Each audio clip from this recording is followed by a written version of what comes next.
no Centro Espírita Apóstolos do Bem, em Indaiatuba, São Paulo. Mais um trabalho, mais um encontro nosso das palestras virtuais.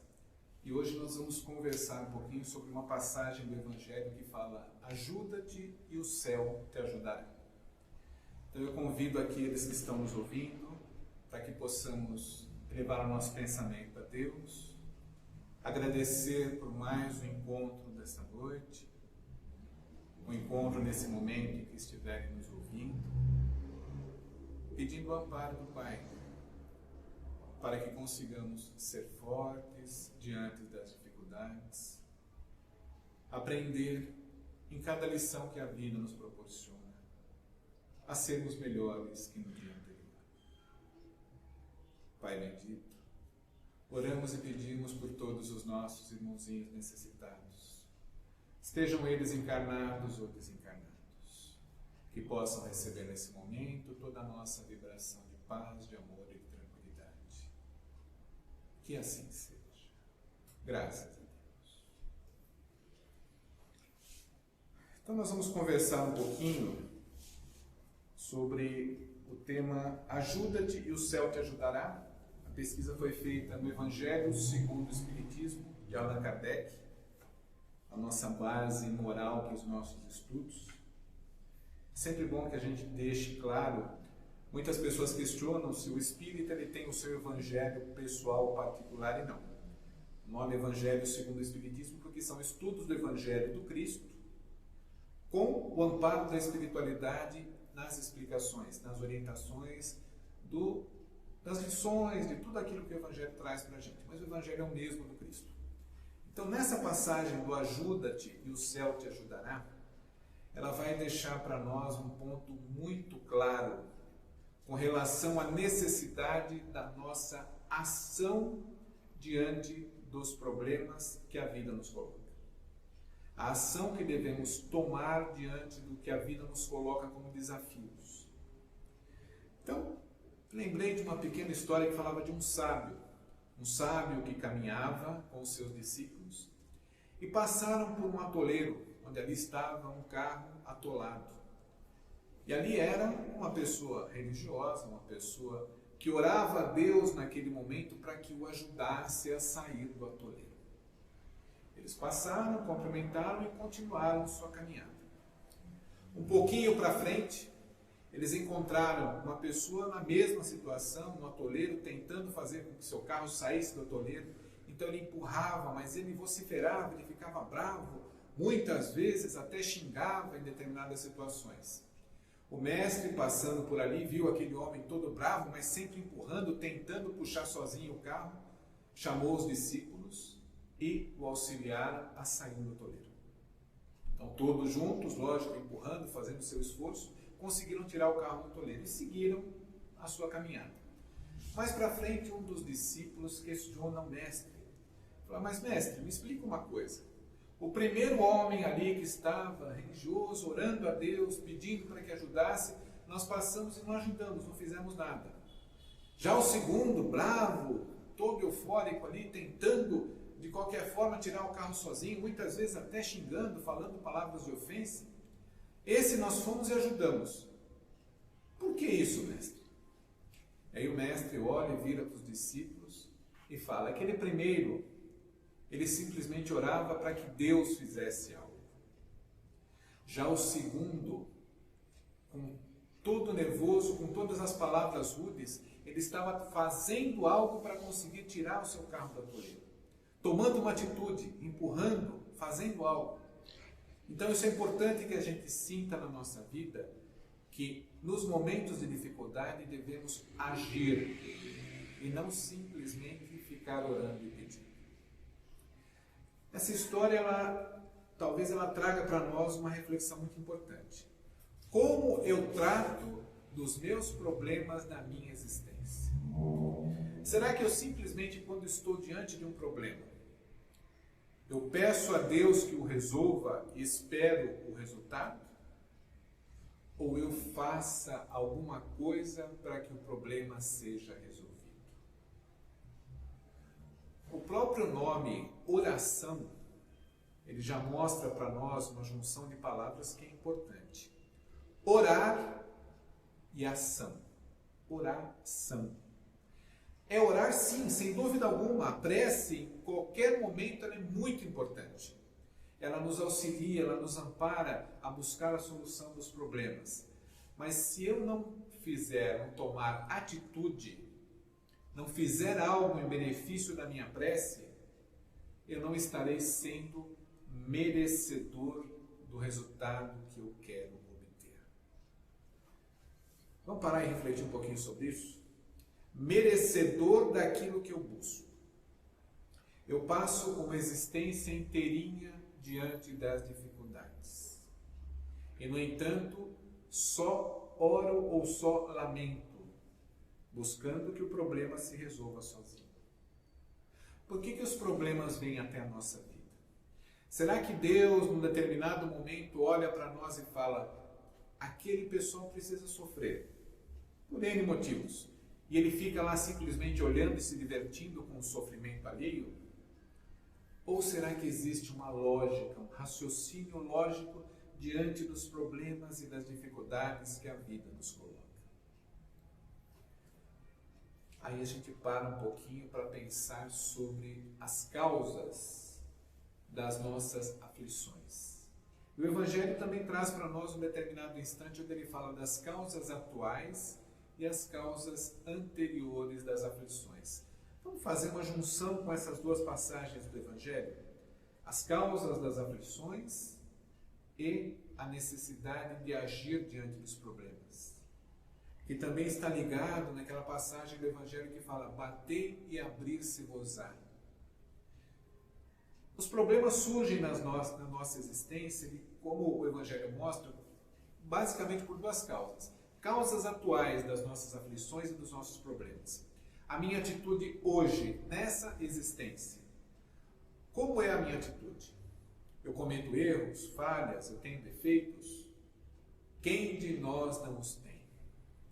Quem de nós não passa por dificuldades, muitas vezes por inabilidade no trato com as coisas, com as pessoas?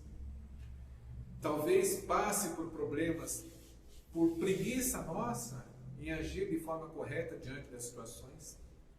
Quantas vezes nós não procrastinamos decisões na nossa existência? É engraçado que esse termo hoje está sendo muito utilizado dentro do coaching, daqueles que buscam auxiliar as pessoas, que fala da necessidade de nós evitarmos a procrastinação. Ou seja, deixar para amanhã algo que eu possa resolver hoje. Eu confesso a vocês que muitas coisas na minha vida eu acabei deixando passar, porque a gente sempre fala: mas amanhã eu resolvo. Hoje eu estou cansado, hoje eu estou ocupado, eu não vou fazer isso aqui hoje, eu vou fazer amanhã. E o tempo vai passando, e a gente vai deixando, e as coisas não vão se resolvendo, por falta de atitude nossa. E lá para frente, por não resolvermos os nossos problemas, surgem dificuldades na nossa vida. Essas dificuldades que surgem são culpa de quem? Única e exclusivamente de cada um de nós que não resolveu os seus problemas atuais. Que não buscou soluções para que, quando no início o problema ainda pequeno conseguiria ser resolvido, mas nós acabamos deixando para depois, ele se avoluma e acaba tomando um vulto que nós não conseguimos resolver de forma fácil.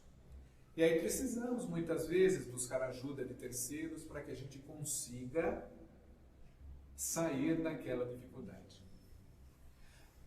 O outro lado do surgimento dos problemas, das dificuldades, das aflições, são aqueles em que nós mesmo, hoje, na nossa existência, resolvendo tudo o que precisamos, fazendo tudo o que nos compete, mesmo assim ainda os problemas e as dificuldades aparecem. Eles vêm através de doenças, vêm através de dificuldades sociais, dificuldades financeiras, muitas vezes o próprio desencarne, a morte, a perda de entes queridos que estão à nossa volta. E aquilo nos machuca, aquilo dói dentro da gente quando a gente passa por essa dificuldade.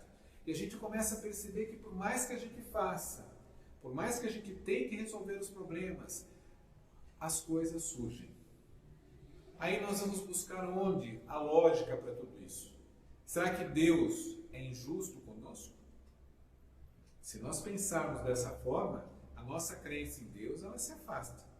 Porque nós sabemos e somos conhecedores de um Deus que é soberanamente justo e bom. Sendo justo e bom, Ele não vai deixar que nada aconteça à sua criação que não seja justo e bom.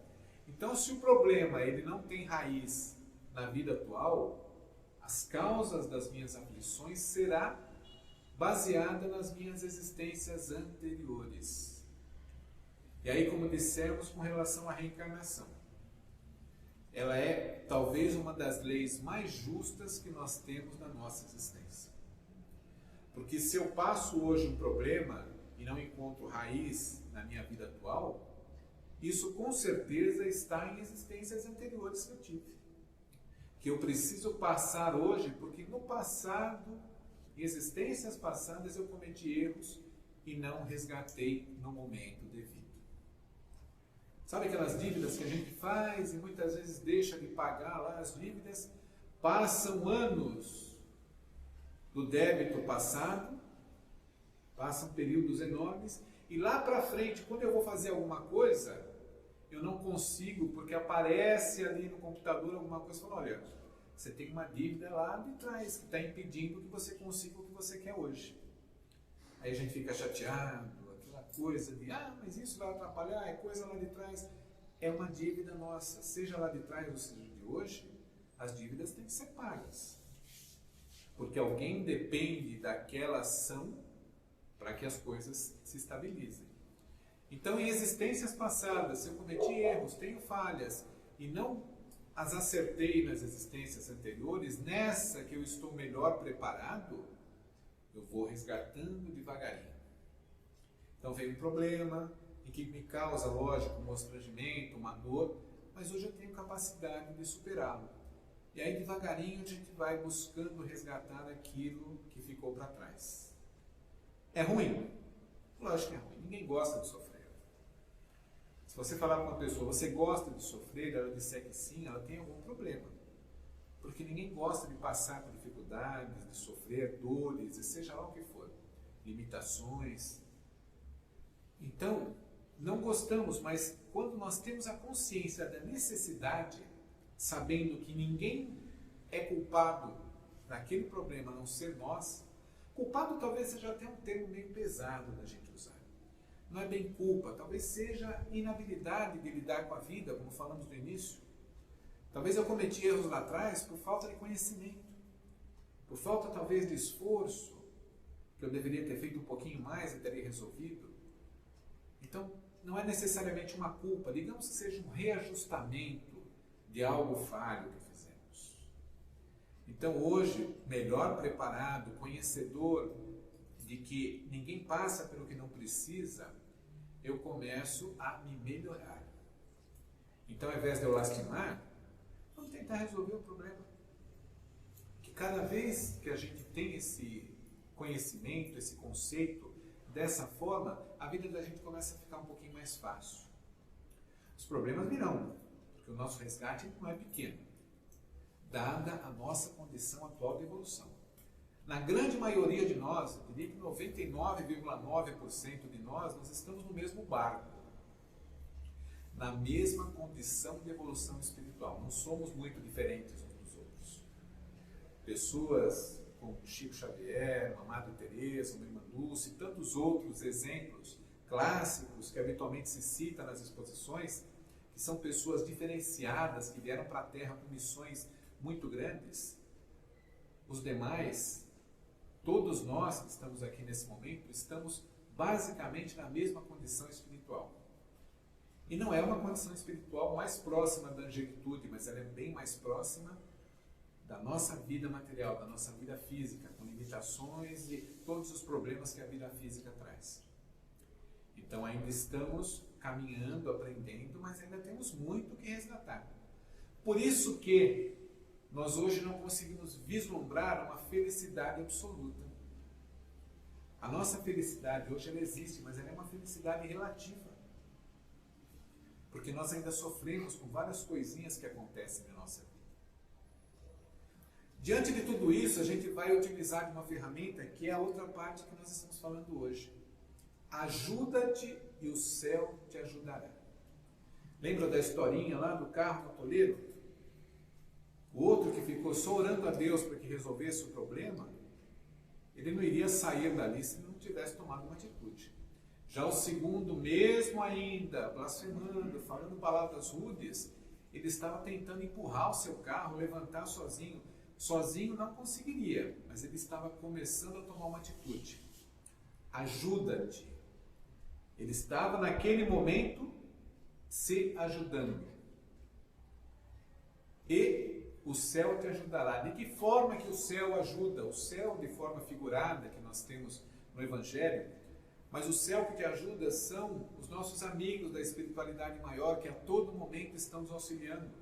Os nossos espíritos, guias, protetores, anjos de guarda, seja lá como a gente queira chamar. No fundo, são amigos nossos que por um motivo ou outro optaram em nos auxiliar. Que optaram em dedicar parte da sua existência no auxílio a cada um de nós que precisa crescer e evoluir. Então, quando Jesus falava, o céu te ajudará, justamente é isso. Essas forças superiores que estão para nos auxiliar quando nós tomamos a atitude, quando nós nos ajudamos inicialmente. Então, quando eu começo a tentar levantar sozinho o meu carro, eu estou tomando uma atitude, eu não vou conseguir.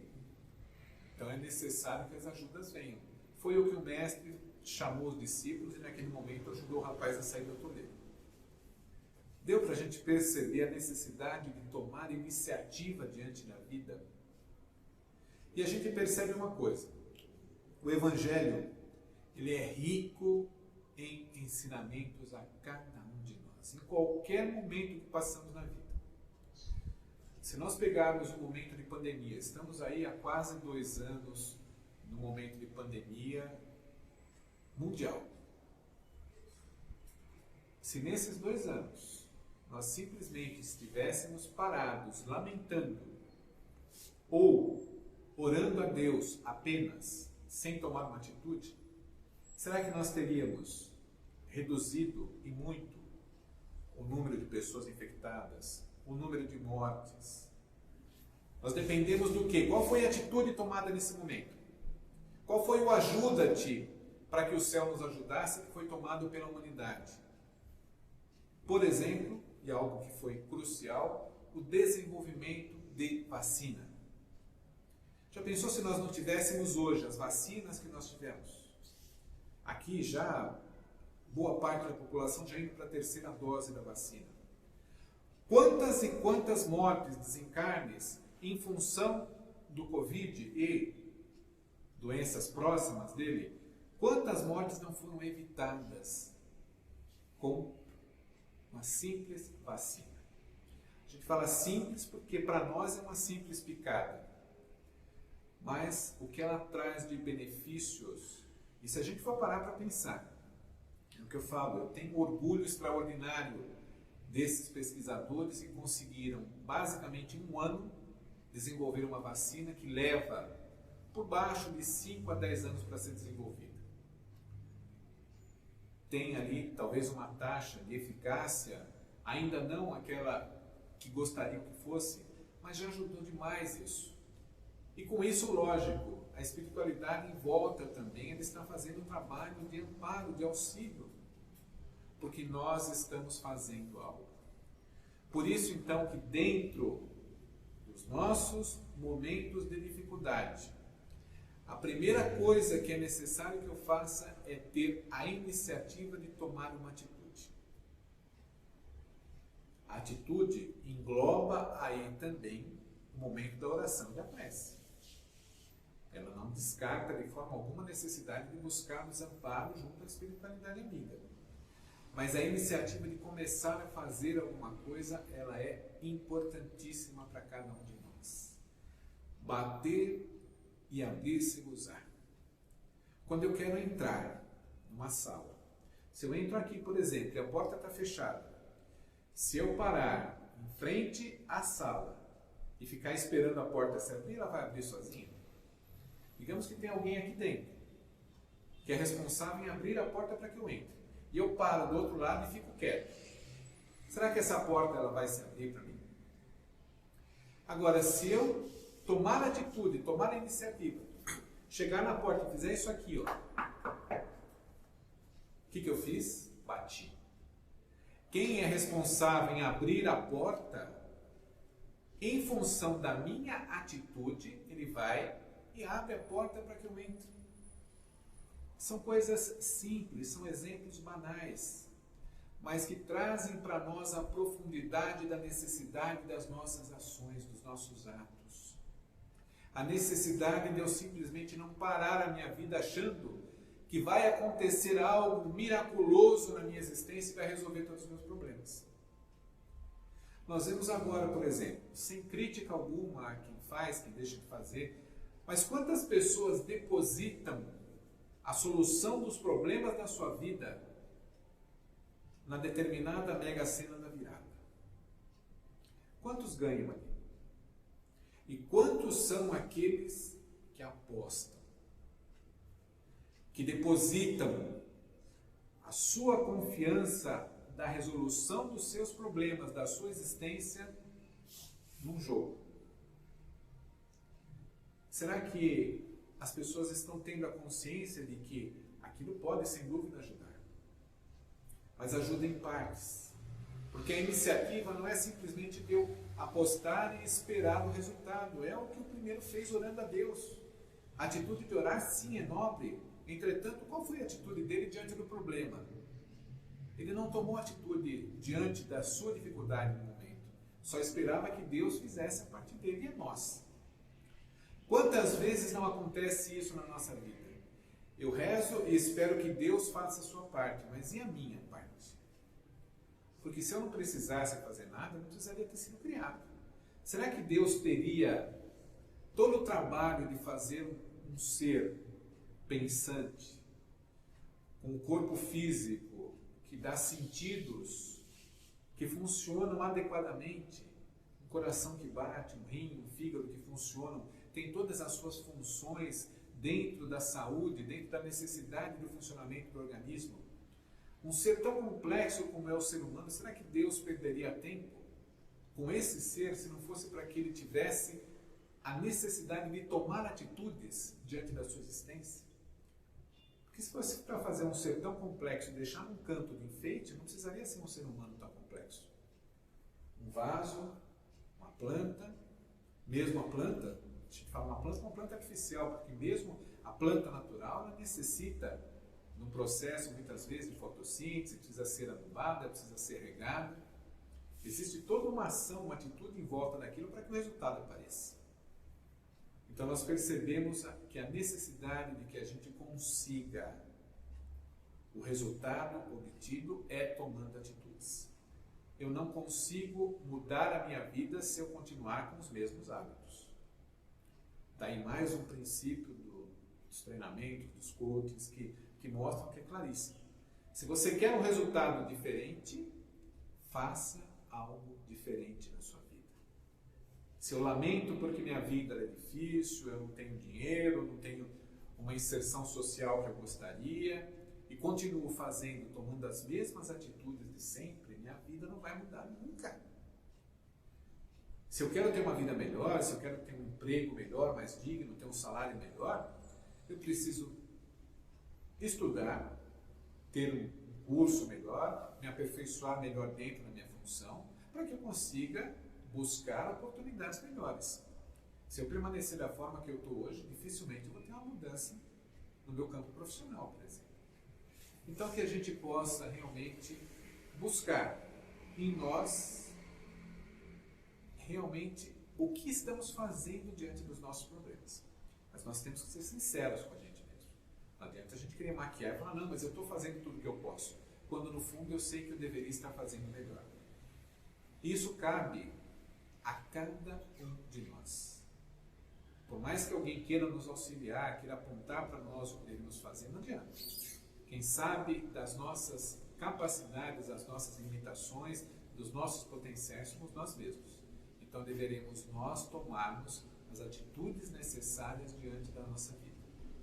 E que a gente possa refletir. Sabe aquela noite, como a gente sempre fala, ali com um travesseirinho ali gostoso, deitado, antes de dormir, a gente refletir sobre as nossas atitudes do dia? Então nós faremos isso também hoje com a análise dos nossos problemas. O que eu estou fazendo para sanar as minhas dificuldades, os meus problemas? E aí as soluções vão aparecendo, com certeza. Obrigado mais uma vez por esse encontro. Estamos agora no nosso período de Natal, Ano Novo, então eu gostaria realmente de desejar a cada um de vocês que esteve com a gente esse ano todo, que nos acompanhou aqui online, nas palestras presenciais que estão retomando aos poucos, com esse nosso trabalho todo de divulgação do Evangelho, das mensagens do Cristo. Agradecer a cada um daqueles que esteve com a gente. Que realmente o Natal ele possa ter o seu sentido, independente dos questionamentos, se a data de nascimento do Cristo foi essa ou foi aquela, mas aquilo que isso hoje significa para nós, esse exemplo de um ser que passou pela Terra, deu para nós o exemplo de tomar atitudes corretas. Que a gente possa agradecê-lo nesse dia que é dedicado a ele de uma forma tão especial. Que a gente lembre isso quando estiver comemorando ali, com família, com amigos, o nosso Natal gostoso.